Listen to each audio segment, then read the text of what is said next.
You're watching Southern California's CBS 2. Now, CBS 2 News at 11. Our top story tonight. A body is found hidden between boulders, and now there are fears it could be that of a teacher from Laguna Beach who disappeared in the desert. Good evening, I'm Michael Tuck. And I'm Ann Martin. Diana Furry has been missing for 11 days. Her car was found in the desert, and tonight a body was found nearby. Larry Carroll is live at the school where she taught in Santa Ana to tell us more. Larry. And today, special counselors told students here at Monte Vista Elementary School, where Diana Furry taught for the last 14 years, that the reason they've had a substitute for the last week is that their teacher is missing. Tomorrow, though, the news might be much worse. She is 5'2", weighs 115 pounds, and Riverside County sheriffs say the body they found in a remote area of the San Bernardino National Forest closely resembles the 51-year-old schoolteacher Diana Furry. When last heard from, she was on her way to meet her boyfriend at a mountain retreat. It's off at 243. All you need to do is take a wrong turn and, you'd be going down Black Mountain Road. And that's what investigators speculate happened. On the phone, the man she was to meet acknowledged that she was unfamiliar with the route to the campground. I think she went up the road by mistake. I think it was a big mistake, and I hope it wasn't a fatal mistake. It was a turn that likely led to the spot where her car got stuck in soft ground, not far from the rocks where the body was found today. Earlier, family members struggled to maintain optimism. I mean, it's a very sad situation, and we're all very upset. I think we're doing the best we can. The body loved ones fear is the Laguna Beach schoolteacher will spend yet another night in the forest before it is airlifted out for autopsy. At this point, we don't believe any foul play was present. Well, tomorrow morning, as day breaks, a special helicopter will airlift that body from the rocky crevice where it now lies down to the Riverside County Coroner's Office for official and final ID. Reporting live from Santa Ana, I'm Larry Carroll, CBS 2 News. Thanks so much, Larry. A second former policeman from Adelanto has been sentenced to 2 years in prison for beating a suspect while in custody. Kenneth Gailey and his partner, Thomas Chandler, were both found guilty of civil rights violations. Gailey says he was thinking about his own children, just lost control while questioning a man suspected of raping a child. That beating was caught on tape. Next one's going upside your head. When we've got that much out of you, keep going. In different seconds, get to control. Maybe flash to this, but I don't. Now, there you go. Before you.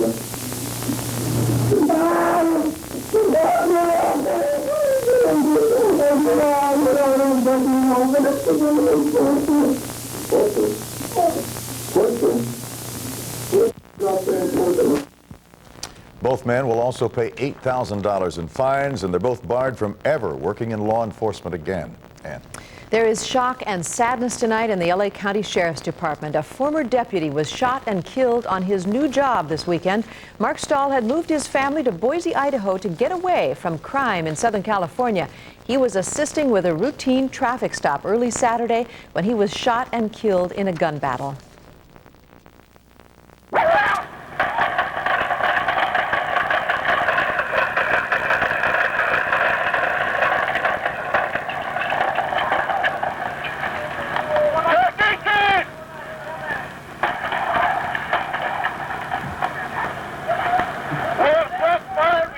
Mark Stahl had last been assigned to West Hollywood Sheriff's Station, and there today his friends remembered him.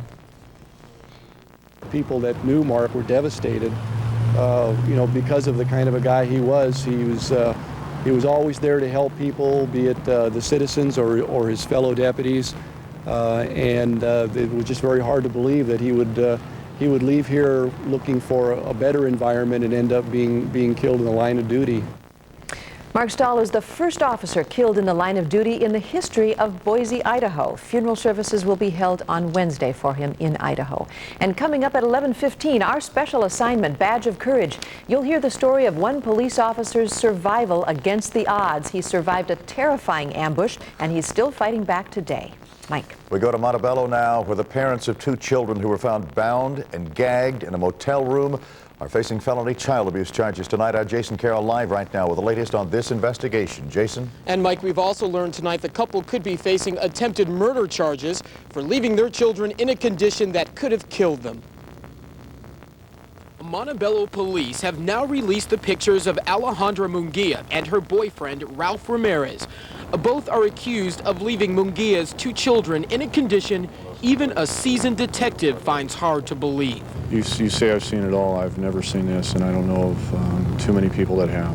This is where it happened, the Best Inn Hotel in Montebello. The manager wasn't on duty when police showed up here on Saturday. Still, she took me to the room where they ended up. The room where people had complained about hearing strange noises. Inside room 208, they found a 4-year-old boy and a 2-year-old girl. They had been bound and gagged so tightly with duct tape they could barely breathe. Both children were in the bathtub. It was a mess. Hotel guest Robert Mangana says the room was so filthy, it took 3 people and 2 days to clean. There's no excuse for that. Police arrested Munguia and Ramirez on Saturday when they came back to their room. Where they had been and why they allegedly did what they're accused of are questions detectives can't answer for us right now. Maybe we'll know more about what happened in room 208 tomorrow. That's when both will have their day in court. Now, the couple will be arraigned tomorrow. As for the children, they were checked out by a doctor. They are okay. And for now, they will remain in the custody of Child Services. Reporting live from Montebello, I'm Jason Carroll, CBS 2 News. Jason, thank you. From Torrance tonight, investigators are going through papers that were found in the wreckage of a deadly plane crash there, trying to identify the victims. This happened yesterday, and this morning, the wreckage of that plane was still inside the office building where it crashed. The aircraft slammed into the building just after takeoff from Torrance Airport. Investigators believe that 2 men and 2 women were on board that ill-fated plane. Today, firefighters gave us a look inside the wrecked building. The aircraft struck evidently the building at an angle. You can see that it did extend all the way through. The National Transportation Safety Board is investigating the cause of the crash. Investigators say there was no flight plan or record of the plane's destination on file. Firefighters in San Bernardino County are working tonight to contain a pair of wildfires. The biggest one is this fire seen here earlier today near Yucaipa. This fire has burned about 500 acres, and during the day they used planes and helicopters to bring those flames under control. Another fire burning in the Running Springs area has burned more than 400 acres, and they're working to contain both of those at this hour. You may remember the case of the New York rabbi accused of fondling a 15-year-old girl during a flight from Australia to Los Angeles. Well, today, federal prosecutors decided to drop charges against Rabbi Israel Grunwald. In exchange for dropping the charges, Grunwald will complete 500 hours of community service, and he will undergo psychological counseling. His assistant, Rabbi Yehudah Friedlander, is serving 22 months for that same assault. Mike. To Hurricane Nora now, moving fast toward the coast of Baja. Now, this is a satellite picture of the hurricane. There you see it. The eye still about 190 miles south-southwest of Baja. It has sustained winds of up to 120 miles an hour. And we're getting our first look at just how ferocious this storm is. The outer edge of the hurricane has already battered the tip of Baja near Cabo San Lucas. It destroyed dozens of beachfront homes there already, and ports on the southern tip of Baja have had to close because of all the heavy surf. President Clinton says tonight he will cooperate with the investigation into his fundraising activities. Mr. Clinton says he and Vice President Gore, quote, intend to be firmly within the letter of the law. He says he believed then and believes now that what they did was legal. The new information about the death of Princess Diana, that and these stories just seconds away. Still ahead. If you've ever doubted police officers put their lives on the line, you're about to get a wake-up call. Gunfire ended this officer's career, but not his determination to fight back. His incredible story and a special assignment badge of courage.